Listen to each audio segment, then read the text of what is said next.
ನಡೀತಿರುವಂತಹ ಹಿಂದೂ ಪರವಾದ ಹೋರಾಟಕ್ಕೆ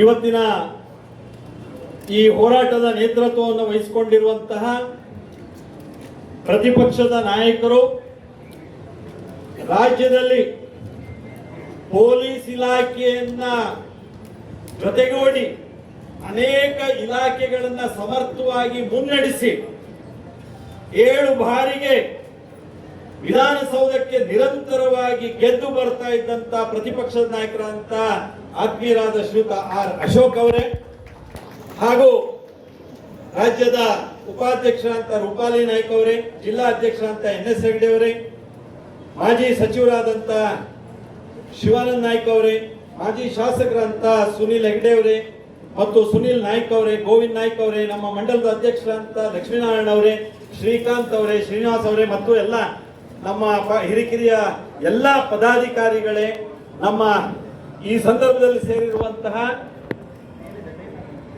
ಅಪಾರ ಸಂಖ್ಯೆಯ ಭಾರತೀಯ ಜನತಾ ಪಾರ್ಟಿಯ ಹಿಂದುತ್ವದ ಹೋರಾಟಗಾರರೇ, ಮಾಧ್ಯಮದ ಸ್ನೇಹಿತರೆ, ನಾನು ಹೆಚ್ಚೇನೂ ಮಾತನಾಡಬೇಕಾದಿಲ್ಲ. ಒಂದೇ ಒಂದು ಮಾತನ್ನ ನಾನು ಹೇಳೋದಕ್ಕೆ ಬಯಸ್ತಾ ಇದ್ದೇನೆ, ನಿರಂತರವಾಗಿ ಹೇಳಿದ್ದೇನೆ. ಮುರುವಿನ ಕಟ್ಟೆಯನ್ನ ನಾವು ಯಾವ ಜಾಗದಲ್ಲಿ ನಿರ್ಮಾಣ ಮಾಡಿದ್ವು, ಯಾರು ಮುಸ್ಲಿಂ ಮತಾಂಧರು ಸಮಾಜದ ಸ್ವಾಸ್ಥ್ಯವನ್ನ ಹಾಳು ಮಾಡಬೇಕು ಅಂತ ಪ್ರಯತ್ನ ಮಾಡಿ ಅದನ್ನು ಕೆಡವಿ ಹಾಕಿದಾರೋ ಅದೇ ಜಾಗದಲ್ಲಿ ಕಟ್ಟೆಯನ್ನ ನಾವು ಕಟ್ಟೇವೆ ಅನ್ನುವಂತ ಒಂದೇ ಮಾತನ್ನ ಹೇಳಿದ್ರೆ ಸಾಕಾಗುತ್ತೆ. ಬಂಧುಗಳೇ, ಕಟ್ಟೆಯನ್ನ ಕಟ್ತೇವೆ ನಾವು. ಇದರೊಳಗೆ ಯಾವುದೇ ರೀತಿಯ ಅಭಿಪ್ರಾಯ ಭೇದ ಇಲ್ಲ. ನಾವೆಲ್ಲರೂ ಒಟ್ಟಾಗಿ ಒಂದಾಗಿ ಆ ಹೋರಾಟವನ್ನ ನಾವು ಮುಂದುವರಿಸೋಣ. ಇವತ್ತು ನಮ್ಮ ಹೋರಾಟಕ್ಕೆ ಇನ್ನಷ್ಟು ಹೆಚ್ಚು ಶಕ್ತಿ ಬಂದಿರೋದು ಪ್ರತಿಪಕ್ಷದ ನಾಯಕರಂತ ಶ್ರೀಯುತ ಆರ್ ಅಶೋಕ್ ಅವರು ಇಲ್ಲಿ ಇರೋದ್ರಿಂದ ಅವರು ನಮ್ಮ ಧ್ವನಿಯಾಗಿ ಸರ್ಕಾರದಲ್ಲಿ ಅವರು ನಮ್ಮ ವಾದವನ್ನ ಮಂಡಿಸ್ತಾರೆ ಅನ್ನುವಂತ ವಿಷಯ ಇದೆ. ನಾನು ಅಶೋಕ್ ಅವರಲ್ಲಿ ಒಂದೇ ಒಂದು ವಿನಂತಿ ಮಾಡಿಕೊಳ್ತೇನೆ. ಇದು ಮುಂದಿನ ಅಧಿವೇಶನ ಯಾವಾಗ ಶುರುವಾಗುತ್ತೋ ಗೊತ್ತಿಲ್ಲ, ಆದ್ರೆ ಅದುವರೆಗೆ ಕಾಯಬೇಕಾದಂತ ಅಗತ್ಯತೆ ಇಲ್ಲ.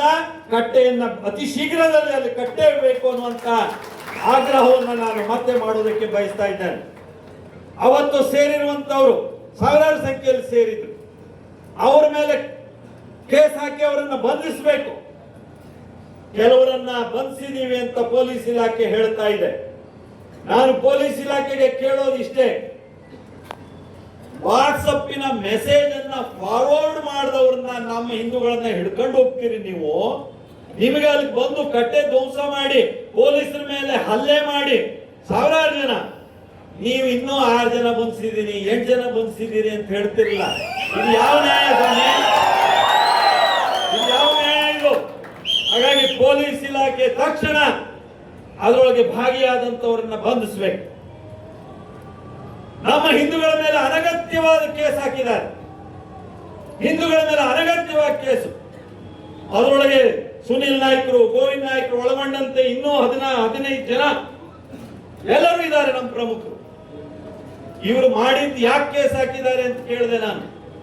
ಸರ್, ಅವ್ರು ಶಾಂತವಾಗಿದ್ರು ಸರ್, ಹಾಗಾಗಿ ಹಾಕಿದೀವಿ ಅಂತ. ಎಲ್ಲಿ ವ್ಯವಸ್ಥೆ ಇದು ಅಂತ ಕೇಳಿದೆ. ಅವ್ರು ಹೇಳಿದ್ರು ಸರ್ ನಮಗೂ ಗೊತ್ತಿದೆ ಸರ್ ಅವ್ರೇನು ಮಾಡಿಲ್ಲ ಅಂತ ತಪ್ಪು, ಆದ್ರೆ ಉಸ್ತುವಾರಿ ಸಚಿವರು ಆಗಿದ್ದಂತವ್ರು, ಇವತ್ತಲ್ಲ ಅವರು ಆಗಿದ್ದಂತವ್ರು,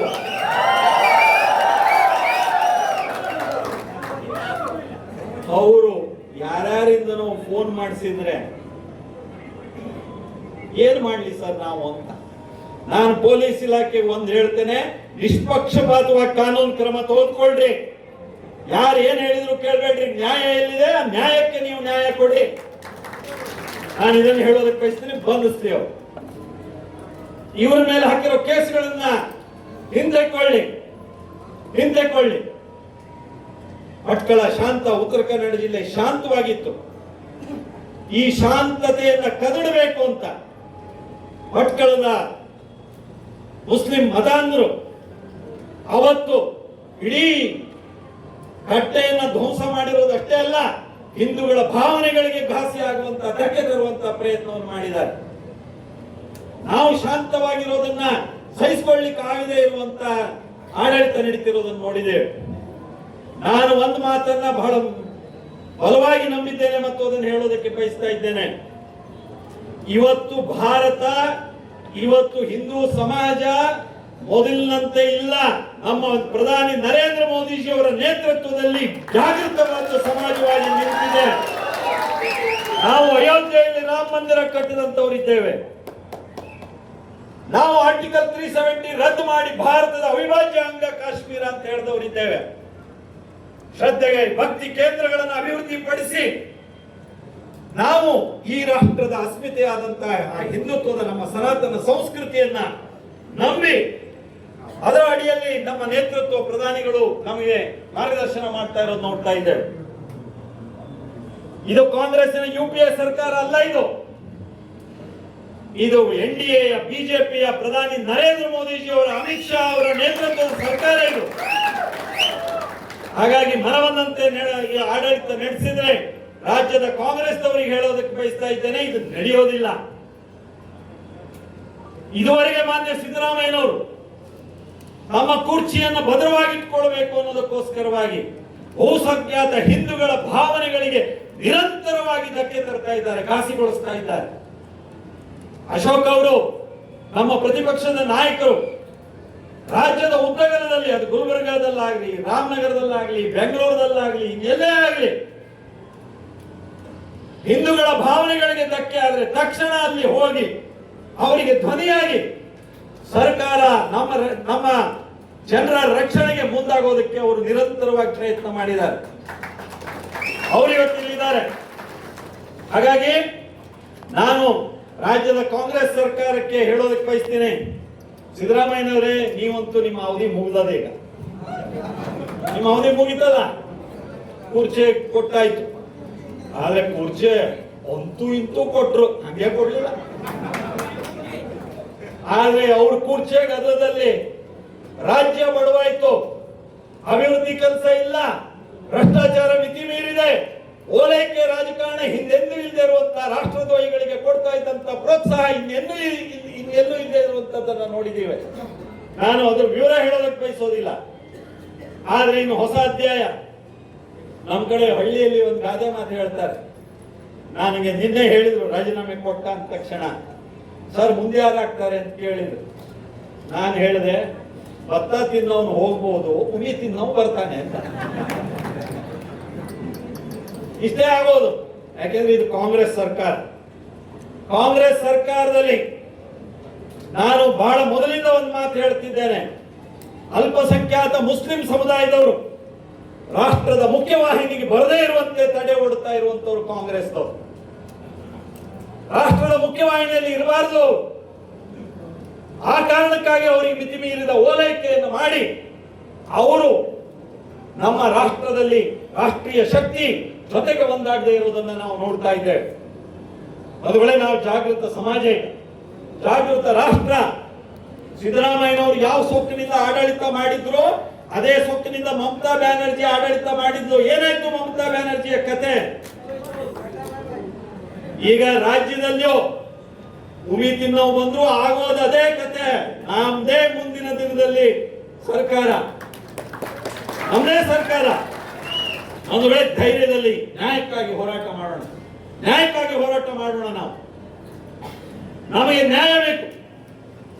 ಆ ಮುರುಗಿನ ಕಟ್ಟೆ ನಮ್ಮ ಶ್ರದ್ಧಾಭಕ್ತಿಯ ಕೇಂದ್ರ. ಅದು ಮುಸ್ಲಿಮರಿಗೆ ಯಾವುದೇ ಕಾರಣಕ್ಕೆ ಅವರ ಭಾವನೆಗಳಿಗೆ ಧಕ್ಕೆ ತರುವಂತ ಅವರ ವಿಷಯವೇ ಅಲ್ಲ. ರಾಷ್ಟ್ರೀಯ ಹೆದ್ದಾರಿಯನ್ನು ನಾವು ಅಗಲ ಮಾಡ್ತಿರುವಾಗ ತೆಗೆದುಕೊಂಡಂತ ಒಂದು ಕ್ರಮ, ಎಲ್ಲರ ಸಮ್ಮತಿ ಮೇರೆಗೆ ತೆಗೆದುಕೊಂಡಂತ ಕ್ರಮ. ನಾವೆಲ್ಲರೂ ಒಟ್ಟಾಗಿ ಒಂದಾಗಿದ್ದು ಆ ಕ್ರಮ ತೆಗೆದುಕೊಂಡಿರೋದು, ಕಟ್ಟೆಯನ್ನು ಕಟ್ಟಿರೋ. ನ್ಯಾಯಯುತವಾಗಿ ಕಟ್ಟೆ ಕಟ್ಟಿದ್ರೆ ಅದನ್ನು ಧ್ವಂಸ ಮಾಡ್ತೀರಿ ನೀವು. ಇದು ನಡೆಯೋದಿಲ್ಲ ಅನ್ನೋದನ್ನ ಹೇಳೋದಕ್ಕೆ ಬಯಸ್ತಾ ಇದ್ದೇನೆ. ಮದುಗಳೇ, ನಿಮಗೆಲ್ಲ ಖುಷಿ ಆಗುವ ಹಾಗೆ ನಮ್ಮ ಸುನೀಲ್ ನಾಯ್ಕರು ಹೇಳಿದ್ರು, ಕಾಗೇರಿ ಅವರು ಒಪ್ಪಿದ್ರು, ಈಗಲೇ ಹೋಗುವ ಹೇಳಿ. ಹೋಗೋಣ, ಹೋಗ್ಲಿಕ್ಕೆ ನಾವು ಎಲ್ಲ ಸಿದ್ಧ ಇದ್ದವ್ರೆ.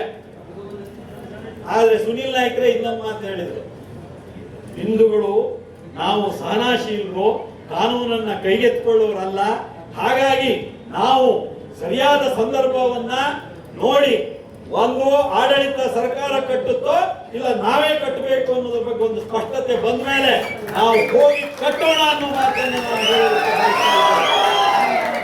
ನಾನು ಭಟ್ಕಳದಲ್ಲಿ ಈ ರೀತಿಯ ಸಂದರ್ಭದಲ್ಲಿ ನಮ್ಮ ಶಿವಾನಂದ ನಾಯ್ಕರು ಇರ್ಬೋದು, ಗೋವಿಂದ ನಾಯ್ಕರು ಇರ್ಬೋದು, ನಮ್ಮ ಲಕ್ಷ್ಮೀನಾರಾಯಣ, ಶ್ರೀನಿವಾಸು, ನಮ್ಮ ವಿಶೇಷವಾಗಿ ಶ್ರೀಕಾಂತ್, ಉಳಿದಂತೆ ಮತ್ತೆ ಹೇಳ್ತಾ ಹೋದ್ರೆ ದಯವಿಟ್ಟು ತಂದೆ ಅಂತ ತಿಳ್ಕೊಬೇಡಿ, ಹೆಸರು ಉದ್ದಾಗುತ್ತೆ. ನಮ್ಮೆಲ್ಲಾ ಪ್ರಮುಖರು ಈ ರೀತಿಯ ಅನ್ಯಾಯವನ್ನು ನಾವು ಸಹಿಸಿಕೊಳ್ಳೋದಿಲ್ಲ ಅಂದ್ರೆ ಮೊದಲಿಂದಲೂ ಹೇಳ್ತಾ ಇದ್ದಾರೆ, ಈಗಲೂ ಹೇಳಿದ್ದಾರೆ. ಮತ್ತೆ ಒಂದು ಮಾತು, ಹಿಂದುತ್ವ ಅನ್ನೋದು ಯಾರೊಬ್ಬರು ಸೊತ್ತಲ್ಲ, ನಮ್ಮಲ್ಲೇ ಒಳಗೆ ತರುವಂತ ಅನೇಕ ಪ್ರಯತ್ನಗಳು ನಡೀತಾ ಇದೆ.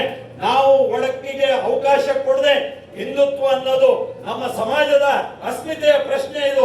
ಇದನ್ನ ರಕ್ಷಿಸಿಕೊಳ್ಳೋದಕ್ಕೆ, ಉಳಿಸಿಕೊಳ್ಳೋದಕ್ಕೆ ನಾವು ಈಗ ಯಾವ ಜಾಗೃತ ಸ್ಥಿತಿಯನ್ನು ತೋರಿಸಿದ್ದೇವೋ ಅದನ್ನು ಮುಂದೆ ಸದಾಕಾಲದಲ್ಲೂ ತೋರಿಸೋದಕ್ಕೆ ನಾವು ಬದ್ಧರಾಗಿರೋಣ.